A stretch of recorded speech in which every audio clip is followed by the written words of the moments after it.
महाराष्ट्र में सीएम को लेकर एक बड़ा घमासान मचा हुआ है।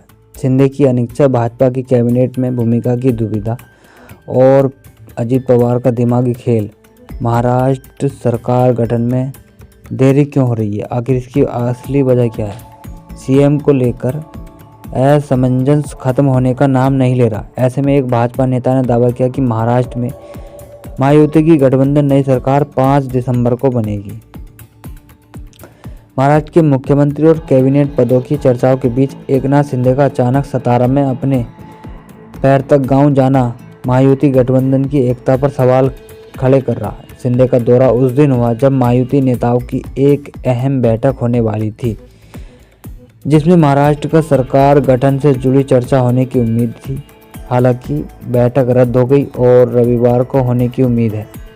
एकनाथ शिंदे, देवेंद्र फडणवीस और अजित पवार ने महाराष्ट्र में अगली सरकार के लिए सत्ता साझाकरण समझौते पर चर्चा करने और अगले मुख्यमंत्री का चयन करने के लिए गुरुवार रात भाजपा प्रमुख जेपी नड्डा और गृह मंत्री अमित शाह से मुलाकात की। हालांकि अच्छे और सकारात्मक होने के अलावा बैठक में कोई नतीजा नहीं निकला। दोनों में से किसी भी चर्चा की कोई पुष्टि नहीं हुई। बैठक के बाद शिंदे ने कहा कि महाराष्ट्र के अगले मुख्यमंत्री पर फैसला मुंबई में अब रद्द हो चुकी बैठक में नहीं लिया गया। सीएम पद के लिए खींचतान के अलावा महायुति के नेता कैबिनेट की जगह को लेकर दुविधा में हैं।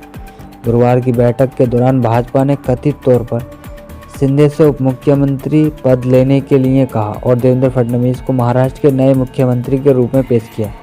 हालांकि मीडिया रिपोर्टों ने सुझाव दिया है कि शिंदे ने अपने राजनीतिक पाठ्यक्रम में गिरावट का हवाला देते हुए उप मुख्यमंत्री पद से इनकार कर दिया है। न्यूज़ 18 की एक रिपोर्ट में कहा गया कि शिंदे ने भाजपा से किसी अन्य शिवसेना नेता को उप मुख्यमंत्री पद देने के लिए कहा। यहां तक कि नई महाराष्ट्र सरकार से बाहर रहने पर भी विचार है। यहां तक कि नई महाराष्ट्र सरकार से हटने का भी इरादा बना चुके हैं। रिपोर्ट में आगे दावा किया है कि भाजपा ने शिंदे को अलग रखने में अनिच्छा दिखाई है, क्योंकि उन्हें मराठा समुदाय से समर्थन प्राप्त है और कार्यकर्ता मनोज जारांगे पाटिल सहित प्रमुख मराठा नेताओं के साथ उनका जुड़ाव भी है। उप मुख्यमंत्री पद स्वीकार करने में शिंदे की एक बहुत बड़ी बेइज्जती है और मंत्रालय पीडब्ल्यूडी, शहरी विकास और जल संसाधन के अनुसार प्रमुख कैबिनेट विभागों पर भाजपा के साथ बातचीत करने के कदम के रूप में देखा जा रहा है, जो महाराष्ट्र के कैबिनेट में सबसे महत्वपूर्ण मंत्रालयों में से कुछ है।